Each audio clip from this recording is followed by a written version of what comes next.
Social post ప్రేక్షకులకు స్వాగతం. నేను doctor Anil Kumar Bachchu, certified financial planner. చాలామంది ఏంటంటే, ఈ మన ఇన్వెస్టర్స్‌కి ఏంటి ఒక పరిస్థితి ఇప్పుడు మన తెలుగు రాష్ట్రాల్లో గాని చూస్తే, అందరూ కూడా యాసెట్ రిచ్ ఉన్నవాళ్ళు చాలామంది ఉన్నారు. కోట్ల ఆస్తులు ఉన్నవాళ్ళు ఉన్నారు. But cash flows poor. అంటే ఆ ఆస్తుల నుంచి వచ్చే రెవెన్యూ అనేది చాలా తక్కువ. అంటే నిరర్ధక ఆస్తులు ఎక్కువగా ఉన్నాయి. ఎస్పెషల్లీ నేను చూస్తున్న చాలామంది క్లయింట్స్‌కి వాళ్ళు కోట్లాది నిరర్ధక ఆస్తులుండొచ్చు. అది బిల్డింగ్సే అయ్యుండొచ్చు, రియల్ ఎస్టేట్ అయ్యుండొచ్చు, ఆర్ వేరే పార్ట్నర్‌షిప్సే అయ్యుండొచ్చు. చాలా చోట్లేంటంటే just for the sake family నుంచి వచ్చాయనో, సేఫ్టీ అనో అట్లాంటి వాటిల్లో పెట్టేసేసి కొద్దిమంది బంగారం గూడా అసలు వాడరు. వాళ్ళు ఇన్వెస్ట్‌మెంట్ కోసం గూడా వాడరు. దాన్ని జస్ట్ ఆభరణాల రూపంలో అలా పెట్టేస్తా ఉంటారు. యెస్. దాని ద్వారా క్యాష్ ఫ్లో అయితే రాదు. ఇట్స్ ఓన్లీ సేఫ్టీ ఇస్తుంది. యెస్, ఉండాలి బంగారం 10-15% ఉండాలి. రియల్ ఎస్టేట్ ఉండాలి. మీరు కన్జ్యూమ్ చేసే దాంతో పాటు ఒక అడిషనల్‌గా ఉంటే తప్పు లేదు.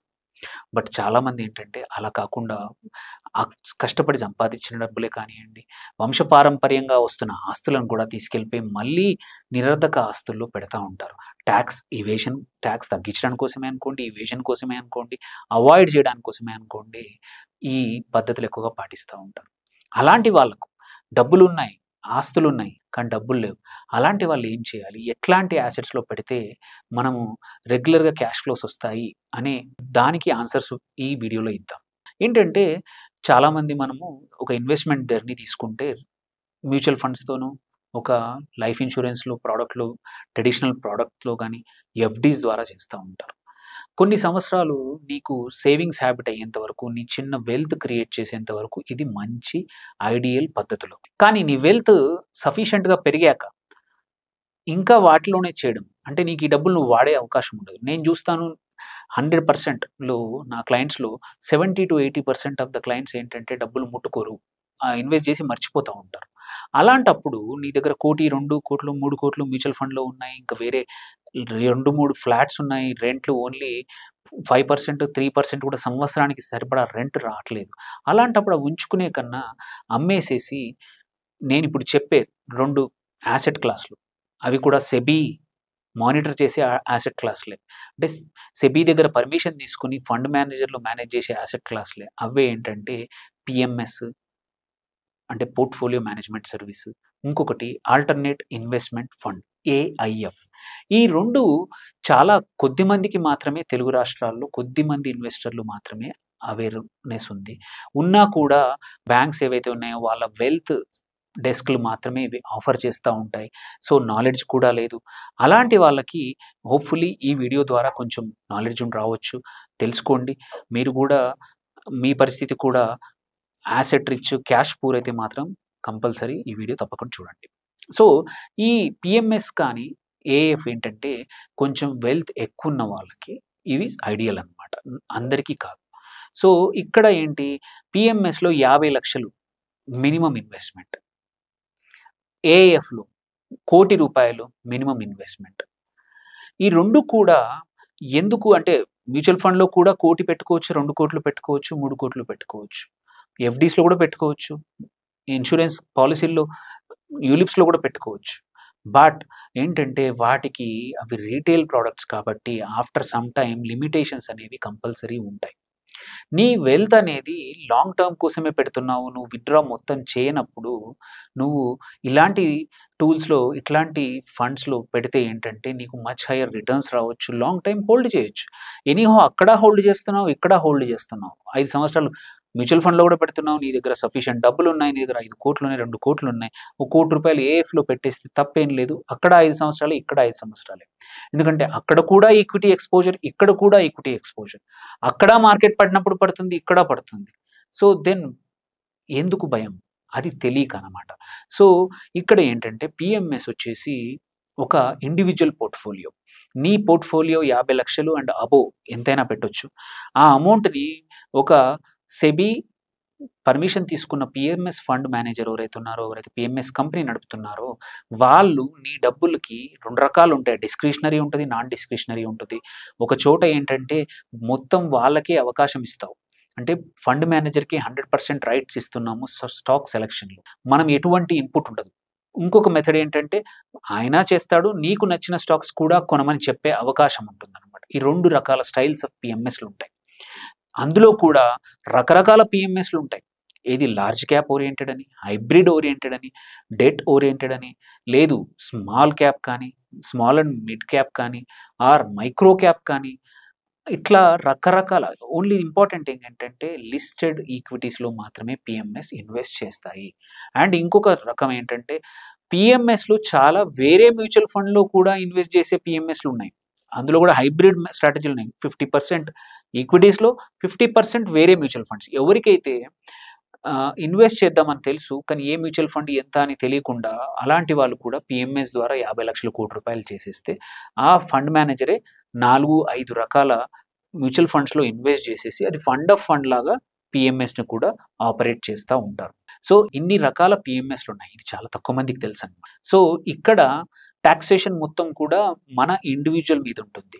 వెదర్ ఒక సంవత్సరంలో షార్ట్ టర్మ్ క్యాపిటల్ గెయిన్ కానివ్వండి, or long term capital gain సంవత్సరం తర్వాత వచ్చేది కూడా నీకు ఒక స్టేట్మెంట్ వస్తుంది. దాని ప్రకారం మనం ట్యాక్సెస్ కట్టాల్సి వస్తుంది.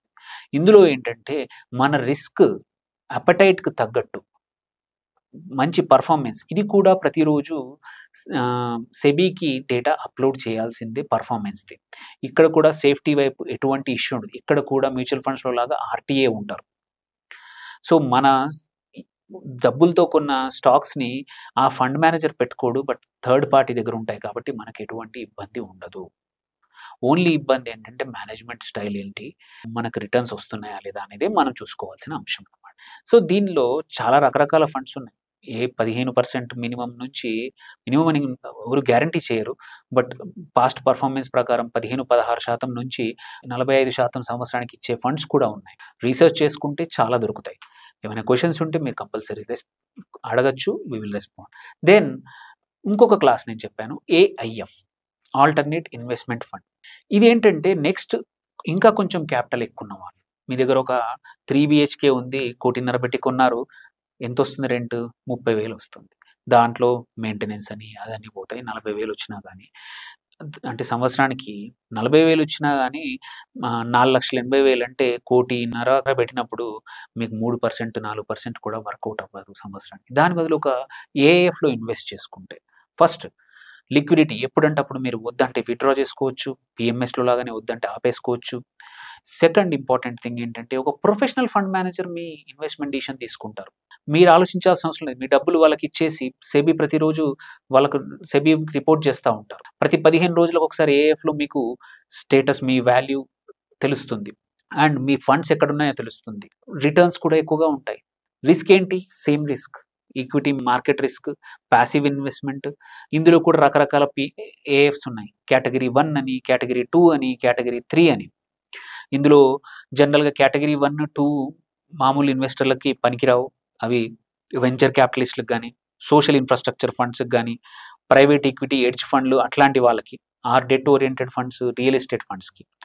చాలామంది ఏంటంటే కేటగిరీ 3 ఫండ్స్ ఏవైతే ఉన్నాయో అవే హెడ్జ్ ఫండ్ లైక్ స్ట్రాటజీస్ వాడతాయి, లాంగ్ షార్ట్ స్ట్రాటజీస్ వాడతాయి. ఇవి ఓపెన్ ఎండెడ్ కూడా దొరుకుతాయి, క్లోజ్డ్ ఎండెడ్ కూడా దొరుకుతాయి. కానీ ఓపెన్ ఎండెడ్ ఈక్విటీ ఫండ్స్ ఏవైతే ఉన్నాయో అవి పాపులర్. అవి ఏంటంటే మనం ఎప్పుడంటే అప్పుడు ఇన్వెస్ట్ చేయొచ్చు, మనకు వద్దంటే ఎగ్జిట్ అయ్యే అవకాశాలు కూడా ఈజీగా ఉంటాయి. So liquidity is always there. మీకున్న యాసెట్స్ మీకు ఎప్పుడు కావాలంటే అప్పుడు ఉపయోగపడతాయి, నిరర్థకంగా ఉండవు. దెన్ ఇక్కడ కూడా ఈక్విటీ వాటికన్నా బెటర్గా వచ్చే అవకాశాలు, ఎందుకంటే ఇక్కడ ఫ్లెక్సిబిలిటీ ఫండ్ మేనేజర్కి ఎక్కువగా ఉంటుంది. మ్యూచువల్ ఫండ్స్ లాగానే ఇది కూడా పూల్డ్ ఇన్వెస్ట్మెంట్, ఏఎఫ్. అందరి డబ్బులు ఒక దగ్గర పోగేసి ఆ ఫండ్ మేనేజరు మంచి డిసిషన్స్ తీసుకునే అవకాశాలు ఉన్నాయి. అండ్ ఇంపార్టెంట్, ఇది ఇన్స్టిట్యూషనల్ ఇన్వెస్ట్మెంట్ లాగా వర్క్ అవుతుంది. పిఎంఎస్ ఇండివిజువల్ ఇన్వెస్ట్మెంట్ అయితే, ఏఐఎఫ్ మన అందరి డబ్బుల్ని పోగేసి ఒక ట్రస్ట్ లాగా ఉంటుంది కాబట్టి, ట్రస్ట్ ఈజ్ ఏ ఇన్స్టిట్యూషన్ కాబట్టి, ఇన్స్టిట్యూషన్ లాగా ఐపీఓల్లో కానివ్వండి, ప్రీ ఐపీఓల్లో కానివ్వండి, ఫాలో అప్ ఐపీఓల్లో కానివ్వండి, ఎటువంటి దాంట్లో కూడా ఇన్స్టిట్యూషన్గా పార్టిసిపేట్ చేయడం వల్ల అలొకేషన్ అనేది కంపల్సరీ ఉంటుంది.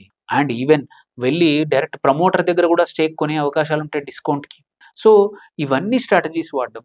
అండ్ డెరివేటివ్స్ వాడుకుంటారు, కింద పడిపోకుండా పోర్ట్ఫోలియో పుట్ ఆప్షన్స్ వాడుకొని పోర్ట్ఫోలియోని ప్రొటెక్ట్ చేస్తారు. మార్కెట్ 15% పడ్డా వీళ్ళ ఫండ్ జస్ట్ 1 or 2% పడిపోతుంది, ఎందుకంటే పోర్ట్ఫోలియోని కాపాడుకున్నారు. ఏదైనా మంచి ఆపర్చునిటీ వస్తే కావాలంటే లీవరేజ్ చేసుకునే అవకాశం ఉంటుంది. వీళ్ళ దగ్గర ఆల్రెడీ అందరు ఇన్వెస్టర్స్ డబ్బులు ఒక 200 కోట్లు ఉన్నాయి.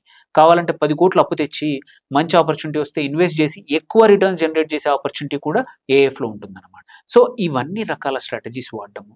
పోర్ట్‌ఫోలియో రిలేటివ్‌లీ చాలా తక్కువ సైజ్ ఉండడము. సో ఏదైనా స్టాక్ నచ్చకపోతే కొనాలన్నా ఈజీగా కొనడం, అమ్మడం చేయడము. రెండిట్లలో కూడా అదే అడ్వాంటేజ్ పీఎంఎస్‌లో గాని దీనివల్ల అడిషనల్ రిటర్న్స్ జనరేట్ చేసే అవకాశాలుంటాయి. మీరు ఎనీహౌ 3 సంవత్సరాలు, 2 సంవత్సరాలు ఇన్వెస్ట్ చేసినప్పుడు వై? ఎందుకు అక్కడ పక్కన పెట్టడం? Opportunity same, risk is same. అలాంటప్పుడు మంచి హయ్యర్ రిటర్న్స్ ఇచ్చే అవకాశం ఉన్న చోట పెట్టుకుంటే ఏంటంటే నీకు మంచి రిటర్న్స్ వస్తాయి. మీకు యాసెట్స్ నిరర్థకం కాకుండా యూజ్‌ఫుల్ యాసెట్స్ ఉంటాయి. అండ్ ఎప్పుడు కావాలంటే అప్పుడు యాక్సెసిబిలిటీ కూడా ఉంటాయన్నమాట. సో వీటి మీద ఏం క్వెషన్స్ ఉన్నా సరే please post it in the comments or reach out to us. We will respond. Thank you for watching. Signing off, Dr. Anil Kumar Bachu.